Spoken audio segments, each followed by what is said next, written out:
Korean Peninsula today. South Korea unveiling new cruise missiles with the capability to hit anywhere in North Korea. This as the North makes new threats against the South. That's what's happening there. In the meantime, India successfully testing a new nuclear-capable missile that could hit targets in China and Eastern Europe. So what does this all mean? Why is this all happening now? Peter Brooks is Senior Fellow for National Security Affairs at the Heritage Foundation. So, Peter, let's first start with India. We were talking a lot about North and South Korea in the past couple of weeks, but India, we haven't. Why do you think they're shooting off this missile now? Well, it's important, Jenna, that we spend a lot of time talking about China, for instance, but another rising major power in the world, the international system, is India. And this launch has put focus on them. Interestingly, they have joined a very exclusive club. It's now a country that has has intercontinental ballistic missiles capable of reaching places like Beijing, which some commentators say is the actual intent of this missile test.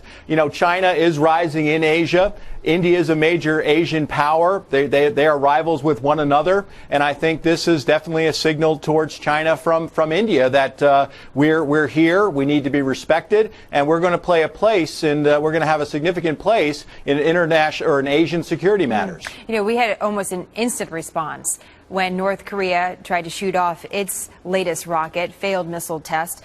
Why don't we respond with India and its tests?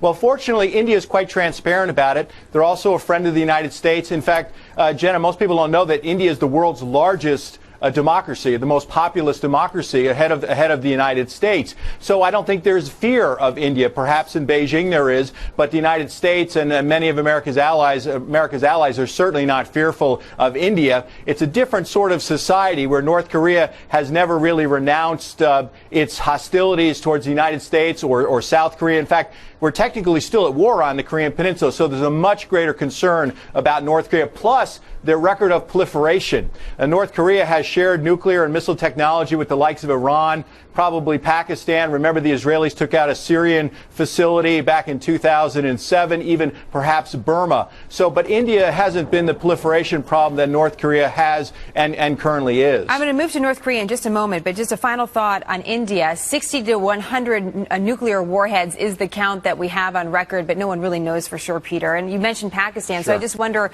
with India doing this now, will India provoke any sort of a response from a place like China or maybe even their neighbor Pakistan?